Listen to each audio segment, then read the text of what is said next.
नमस्कार, मैं हूं रत्ना और आप देख रहे हैं सी न्यूज भारत। वक्त हो चुका है उत्तर प्रदेश बुलेटिन का। इस बुलेटिन में हम बात करेंगे फर्रुखाबाद की, जहां कलेक्ट्रेट का मुख्य द्वार खुलवाने के लिए अधिवक्ताओं ने पर्यटक मंत्री जयवीर सिंह को दिया प्रार्थना पत्र। आगे बात होगी गोंडा की, जहां डीएम ने राष्ट्रीय कृमि मुक्ति दिवस के अवसर पर दवा खिलाकर किया कार्यक्रम का शुभारंभ। साथ ही आगे चर्चा होगी कानपुर की, जहां तेल से भरे टैंकर चोरी की घटना का डीसीपी दक्षिण ने किया खुलासा। फर्रुखाबाद में आज अधिवक्ताओं ने कलेक्ट्रेट डीएम सभागार में पहुंचकर पर्यटक मंत्री को कलेक्ट्रेट का मुख्य द्वार खुलवाने हेतु प्रार्थना पत्र सौंपा। फतेहगढ़ स्थित जिलाधिकारी कार्यालय के ठीक सामने गेट संख्या 1 जो मुख्य प्रवेश द्वार है वो लगभग 1 वर्ष से अधिक समय से बंद है, जिस कारण अधिवक्तागण एवं वादकारियों को आने जाने में काफी समस्याओं का सामना करना पड़ रहा है। कई बार जिलाधिकारी महोदय को प्रार्थना पत्र दिए गए, लेकिन मुख्य द्वार नहीं खोला गया, जिससे अधिवक्ताओं एवं वादकारियों में रोष व्याप्त है।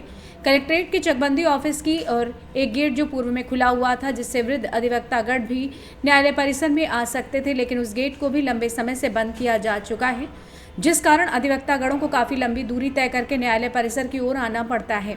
अतः ऐसी स्थिति को ध्यान में रखते हुए कलेक्ट्रेट व चकबंदी ऑफिस के गेट को खुलवाया जाए। इस मौके पर अचल परिहार एडवोकेट मनीष मिश्रा, एडवोकेट किशन शर्मा, अरुण कुमार, नितेश कुमार, अभय प्रताप, AK शाक्य, चंद्र प्रताप सिंह, अन्य अधिवक्तागण मौजूद रहे।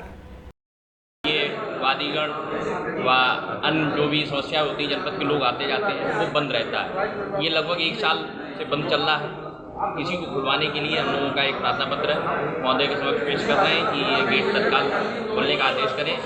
और दूसरा एक चकबंदी गेट है, जिससे हम लोग SDM साहब की न्यायालय है, उधर 4 न्यायालय चलते हैं हमारे, इधर अधिवक्ता लोग जाते आते हैं और बड़ा आवाजाही में दिक्कत हो रही है, घूम के जाना पड़ता है लंबा। हमारे वृद्ध अधिवक्ताओं को काफ़ी दिक्कत होती है। लिहाजा निवेदन है कि दोनों गेट ओपन कराएं। ये दिक्कत होती है, क्लाइंटों को भी होती है, क्लाइंटों को भी होती है और सीनियर एडवोकेट्स को होती है। हमारे सर्व समाज की समस्या है, इसमें व्यक्तिगत वकीलों का ही नहीं है।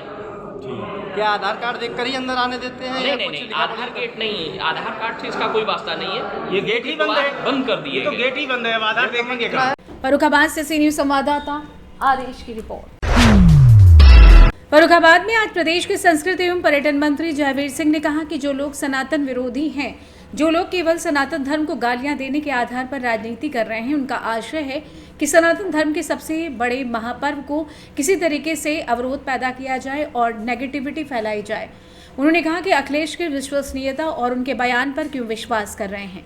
उन्होंने कहा कि जिला पंचाल घाट गंगा तट के अलावा शिंगी रामपुर सहित पर्यटन की 12 परियोजनाओं पर कार्य हो रहा है। उन्होंने कहा कि अनुमान से कहीं ज्यादा महाकुंभ में 44 करोड़ से अधिक लोग गंगा में डुबकी लगा चुके हैं। उन्होंने कहा कि 50 से 60 करोड़ लोग आने वाली महाशिवरात्रि पर्व पर महाकुंभ में डुबकी लगाकर पुण्य के भागीदार बनेंगे।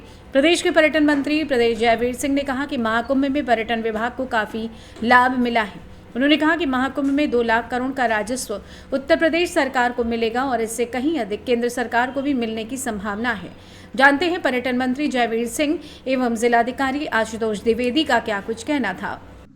और आज संतोषजनक बात यह है कि तमाम डेवलपमेंट के कार्यों में विभिन्न विभागों की रैंकिंग में काफ़ी हम लोग बढ़ोतरी किए हैं। स्टेट में अच्छी रैंकों में बढ़े हैं, लेकिन अभी भी रैंकों में और ठीक करने के लिए कहा गया है।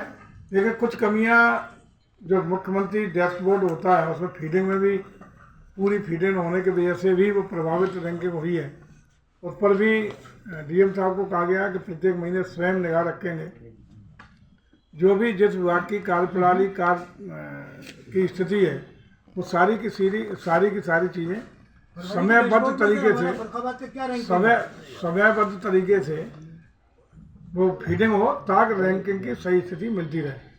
फर्रुखाबाद में डैशबोर्ड में क्या स्थिति है? एक नहीं होती, अलग अलग विभागों की अलग अलग कार्यों ओवरऑल 31 है हमारी फरवरी के महीने की। पिछली बार से इम्प्रूव है, काफ़ी इम्प्रूव है। और हम समझते हैं काफ़ी चीज़ें फीडिंग के लिए छूटी हुई हैं। हम 31 से भी नीचे आ सकते थे, वो काफ़ी अच्छी रैंकिंग हो जाती यदि हमारे सारे डाटा पूरे तरह फिट हो जाते। हम लोग प्रयास करेंगे फीडिंग भी ठीक हो और कार्य प्रणाली में भी सुधार के लिए एक एक विभाग वाइज हम लोगों ने सारे हमारे माननीय जनप्रतिनिधि लोग बैठे हैं, चर्चा हुई है, निर्देशित किया गया है। कुछ विषयों पर हमारे डीएम साहब को उनकी समीक्षा करने के लिए, रिव्यू करने के लिए भी कहा गया है। उनके साथ ये विस्तृत रूप से आपको हमारे जिलाधिकारी जी अवगत भी करा देंगे अभी हमारे बाद कि किन किन विषयों पर उनको रिव्यू करना है, वो आपको अभी अवगत करा देंगे। और हम समझते हैं कि हमारा जिला विकास की ऊंचाइयों को छुए, एक वैभव को छुए और जो अपेक्षा है सरकार को कि हम विकसित भारत बनाने का सपना पूरा करेंगे। ये हमारे आदरणीय प्रधानमंत्री का एक लक्ष्य है कि 47 तक हम विकसित भारत बनाएं। वो तब पूरा होगा कि जब एक एक प्रदेश आगे बढ़ेगा, एक एक जिला आगे बढ़ेगा, समाज का एक एक व्यक्ति विकसित होने की ओर अग्रसर होगा, तभी हम देश के लक्ष्य को हासिल कर पाएंगे। फर्रुखाबाद से सी न्यूज संवाददाता आदेश की रिपोर्ट। राष्ट्रीय कृमि मुक्ति दिवस 10 फरवरी 2025 का शुभारंभ नेहा शर्मा ने गांधी विद्यालय inter college railway colony Gonda में किया। इस दौरान जिलाधिकारी द्वारा बच्चों को एल्बेंडाजोल की दवा खिलाई गई। अपील की गई कि 1 से 19 वर्ष तक के जनपद के समस्त बच्चों को दवा खिलाई जाए, जिससे बच्चों में खून की कमी में सुधार आए एवं पोषण के स्तर को बेहतर बनाया जा सके। मुख्य चिकित्सा अधिकारी डॉक्टर रश्मि वर्मा द्वारा बच्चों में कृमि संक्रमण फैलने के कारण एवं लक्षण आदि के बारे में विस्तार से चर्चा की गई। डॉक्टर CK वर्मा नोडल चिकित्सा अधिकारी ने इस संबंध में सभी लोगों को विस्तार से जानकारी दी। डॉक्टर आदित्य वर्मा ने 1 से 2 वर्ष तक के बच्चों को 200 मिलीग्राम चूरा करके पानी के साथ तथा 3 साल भर के बच्चों को पूरी गोली 400 mg चूरा करके पानी एवं 3 साल से बड़े बच्चों को 400 mg गोली चबाकर पानी के साथ खाने के बारे में जानकारी दी। कार्यक्रम के अंतर्गत 1 से 19 वर्ष तक के स्कूल जाने वाले अन्य समस्त बच्चों को दवा खिलाई गई। ये दवा स्कूलों तथा आंगनबाड़ी केंद्रों में खिलाई जाएगी। जनपद गोंडा में 19,47,000 बच्चों को दवा खिलाई जानी है। यदि ऐसे बच्चे जो 10 तारीख को किसी कारणवश छूट जाते हैं, उनके लिए 14 फरवरी 2025 को मापअप के द्वारा दवा खिलाई जाएगी। इस दौरान कार्यक्रम में प्रिंसिपल कैप्टन राजेश द्विवेदी, समस्त अध्यापक RKSK, कार्यक्रम के समन्वयक Ranjeet Singh Rathore, DCPM doctor RP Singh, CPM Vijaykant Shukla एवं CSC अधीक्षक पंडरी कृपाल, डॉक्टर पूजा जायसवाल, RBS की टीम एवं बरियारपुरवा सामुदायिक स्वास्थ्य केंद्र की टीम मौजूद रही। गोंडा से सी न्यूज संवाददाता राजेश कुमार जायसवाल की रिपोर्ट। कानपुर में मयूर ऑयल तेल से भरे टैंकर चोरी की घटना का DCP दर्शन ने किया खुलासा। गुजैनी थाना पुलिस ने टैंकर चोरी करने वाले 3 चोरों को गिरफ्तार कर लिया है। ऑपरेशन त्रिनेत्र के जरिए तेल से भरे हुए टैंकर की चोरी की घटना का हुआ खुलासा। पकड़े गए चोरों के पास से 1 अदद ऑटो 6 लाख रुपए कैश में बरामद। गुजैनी थाना पुलिस ने गिरफ्तार किए गए तीनों शातिर चोरों को भेजा जेल। जानते हैं DCP दक्षिण कानपुर आशीष श्रीवास्तव ने और क्या कुछ कहा। 6 फरवरी को पनकी में स्थित एक मयूर ऑयल फील्ड का जो गोडाउन है, वहाँ से सोयाबीन ऑयल चोरी करके एक टैंकर फरार हुआ था, जिसके बारे में पुलिस को सूचना मिली तो टैंकर चालक सहित 6 तारीख को ही पकड़ लिया गया था और फिर उस संबंध में एक मुकदमा थाना गुजैनी में पंजीकृत किया गया था। उसमें जानकारी करने के पश्चात ये निकल कर के आया कि जो मयूर ऑयल फील्ड है वो अपना जो भी उनका ये सोयाबीन ऑयल है, ये कानपुर एड लैब्स करके एक ट्रांसपोर्टर कंपनी है, जिसके माध्यम से ट्रांसपोर्ट करते हैं और उसको बेचते भी हैं। कानपुर एड लैब्स के जो कर्मचारी हैं, उन्होंने अपनी कंपनी और ये मयूर ऑयल फील्ड, इन लोगों को चपत लगाने के लिए आपस में मिली भगत करके उनके यहाँ से ये 25 मीट्रिक टन ऑयल की चोरी करी और उनका प्लान था इसको बाहर ले जा करके बेचना और जो उससे लाभ होगा वो अपने पास रखना। तो उसी क्रम में ये लगभग 15 लाख रुपए का इन्होंने हेरा फेरी करी थी, जिसमें से आज इसमें जो टोटल जो कंपनी के 6 लोग इन्वॉल्व हैं, उसमें से 3 लोग को गिरफ्तार करके जेल भेजा जा रहा है। इसमें से एक ज्वाला सिंह जो मेंटेनेंस इंजीनियर हैं, चमन प्रजापति ये सुपरवाइज़र हैं, ये प्रेशर वगैरह चीज़ें देखते हैं, और एक इसमें ऑटो ड्राइवर है दीपेंद्र, जो वहाँ पे खड़े होकर के चेकआउट कर रहा था कि कोई इधर उधर से आ तो नहीं रहा। इन्होंने मिल कर के जो पनकी स्थित इनका गोडाउन है वहाँ पर अपना टैंकर लगा करके उससे ऑयल अपने टैंकर में भरा और ले करके उसको बाहर ले करके निकले। तब तक पुलिस को जानकारी होगी और पुलिस ने मौके में इंटरसेप्ट करके इनको पकड़ा जो अभी 3 लोग फरार हैं, उनके पास अभी 4 से 5 लाख रुपए होने की संभावना है, जिसके बारे में हम लोग लगातार प्रयासरत हैं, शीघ्र ही उनको भी गिरफ्तार करेंगे। ये जो खरीदने वाले जैसे जो नॉर्मली जो लोग खरीदते हैं उन्हीं को कम रेट में बेचते हैं, ऐसा प्लान है। अभी तक हमारी जानकारी में उनके खिलाफ किसी आपराधिक इतिहास की जानकारी नहीं हो पाई है, लेकिन हम लोग जानकारी पूछताछ कर रहे हैं। हाँ, उन सबको 10,000 रुपए का इनाम दिया गया है। कानपुर से सी न्यूज संवाददाता आयुष मिश्रा की रिपोर्ट। कुशीनगर हाटा नगरपालिका क्षेत्र में स्थित मदनी मस्जिद पर बुलडोजर चलाकर उसके कुछ हिस्से को ध्वस्त कर दिया। प्रशासन का कहना है कि मस्जिद सरकारी भूमि पर अवैध रूप से बनाई गई थी, जबकि मुस्लिम समुदाय ने इस कार्रवाई पर आक्रोश जताया है। मदनी मस्जिद का निर्माण लगभग बरसों पूर्व किया गया था। जांच में पता चला इसका कुछ हिस्सा सरकारी जमीन पर स्थित था। इसी आधार पर प्रशासन ने अतिक्रमण हटाने की कार्रवाई की। मस्जिद ध्वस्तीकरण के दौरान सुरक्षा के दृष्टिकोण से भारी पुलिस बल भी तैनात था, जिससे स्थिति शांतिपूर्ण बनी रही। सपा जिलाध्यक्ष शुक्रुल्लाह अंसारी ने प्रशासन की इस कार्रवाई की कड़ी निंदा की है और कहा है कि ज्यादातर मंदिर और मस्जिदों का निर्माण सरकारी बंजर भूमि पर हुआ है। यदि इस आधार पर धार्मिक स्थलों पर कार्रवाई की जाएगी तो समाज में असंतोष ही जन्म लेगा। उन्होंने इसे भेदभावपूर्ण बताते हुए सरकार पर निशाना साधा और कहा कि प्रशासन को इस फैसले पर पुनर्विचार करना होगा। वहीं कुशीनगर जिले में मदनी मस्जिद पर हुई प्रशासनिक कार्रवाई से धार्मिक और राजनीतिक हलकों में हलचल मच गई है। प्रशासन इसे कानून के दायरे में उठाया गया कदम बता रहा है और वहीं मुस्लिम समुदाय और सपा इसे पक्षपातपूर्ण कार्रवाई मानकर विरोध कर रहे हैं। देखने वाली बात तो ये होगी कि इस मामले में आगे क्या कानूनी और प्रशासनिक कदम उठाए जाते हैं। आप लोगों को पहले तो मैं बहुत धन्यवाद देना चाहता हूं कि कम से कम इस घटना के बाद आप लोग हमसे समाजवादी पार्टी का पक्ष जानने के लिए आए हैं। इसके लिए आप लोगों को मैं धन्यवाद दे रहा हूं। देखिए, वो कल से ही मामला चल रहा है। हमको इसके पहले भी 2-4 दिन पहले इस बात की जानकारी हुई थी कि ऐसा हो सकता है, लेकिन जो जानकारी थी कि 8 तक स्टे है। 8 के स्टे के बाद कल 9 तारीख को प्रशासन द्वारा अचानक 8 बजे सुबह से लेकर के रात लगभग 6 बजे तक उसके ध्वस्तीकरण का काम किया गया। हमको जो जानकारी मिली कि वो 32 डिसमिल जमीन रजिस्टर्ड है मस्जिद के नाम से और 29 डिसमिल में कंस्ट्रक्शन हुआ है। शेष कुछ अगल बगल खाली होंगे, लेकिन प्रशासन ये चार्जेस करते हुए कि वो अवैध जमीन पर बनाया गया है। तो मैं ये जानना चाहता हूं कि वो मस्जिद के थोड़ी ही दूर पर नगरपालिका का कार्यालय भी स्थित है।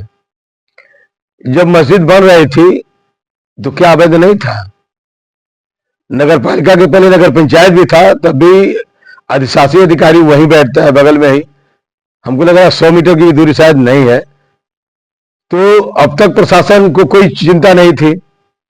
अब मामला सिर्फ ये है, यह सरकार तो पूरा अधिनायकवाद की ओर चल पड़ी है। लोकतंत्र अधिनायकवाद में बदल गया है। लोकतंत्र अब रह ही नहीं गया। यह सरकार इस बात को साबित करना चाहती है कि जहां जहां भी हो इस तरह के मस्जिद हो उनको अवैध बता करके तोड़ा जाए, ताकि कम से कम ये मैसेज तो जाता रहे एक बड़े समाज में, गैर मुस्लिम समाज में, कि नहीं, यह सरकार पूरा मुस्लिम विरोधी है और मुसलमानों को ठीक कर रही है। ये मैसेज जाता रहेगा तो जो एक बड़ा समाज है इस देश का, वो ये समझता रहेगा कि हाँ, ये सरकार मुस्लिम विरोधी है। तो वो न तो रोजगार की मांग करेगा, न तो वो शिक्षा की मांग करेगा, न तो वो विकास की मांग करेगा। इसी में उलझा रहेगा। अपने सरकार की नाकामियों को डाइवर्ट करने के लिए कि जनता उसको न पूछे और वो समझते रहे कि हम मुस्लिम विरोधी हैं, यह काम साबित करने के लिए आए दिन कुछ न कुछ दिनों के बाद इस तरह की घटनाएं होती रहती हैं। और जहां तक मस्जिद का सवाल है, आप लोगों को मैं बता दूं कि मस्जिद किसी एक के पैसे तो नहीं बनता है। ये हमारे मजहब में ऐसा है, कोई एक व्यक्ति बनवा करके मस्जिद दे देगा तो वो जायज नहीं है। मस्जिद में गरीब आदमी है जो हैंड टू माउथ है, उसका भी 10 रुपया उसमें लगता है। जो बहुत अमीर है उसका भी 10,000 लगता है। तो वो हर आदमी की भावनाएं उससे जुड़ी हुई है। इस घटना से पूरा हमारा समाज आहत है। कुशीनगर से सी न्यूज संवाददाता सत्या की रिपोर्ट। सोमवार की दोपहर मैनपुरी शहर के सुदिति ग्लोबल विद्यालय के डायरेक्टर राममोहन ने जानकारी देते हुए बताया कि देश के पीएम नरेंद्र मोदी द्वारा हर वर्ष बच्चों से परीक्षा पर चर्चा की जाती है। इस वर्ष भी उन्होंने बच्चों के साथ परीक्षा पर चर्चा की, जिसमें उन्होंने बच्चों की छोटी छोटी बातों को अच्छे से समझाया और बताया कि परीक्षा में किसी भी तरीके का तनाव ना लें। पढ़ाई एक जरिया है जिसे आप पढ़कर जिंदगी में मुकाम हासिल कर सकते हैं। कुछ अच्छा बनने की कोशिश करें ताकि माता पिता को भी गौरव अनुभव हो। वहीं उन्होंने क्या कुछ जानकारी दी, डायरेक्टर राममोहन ने, सुनिए।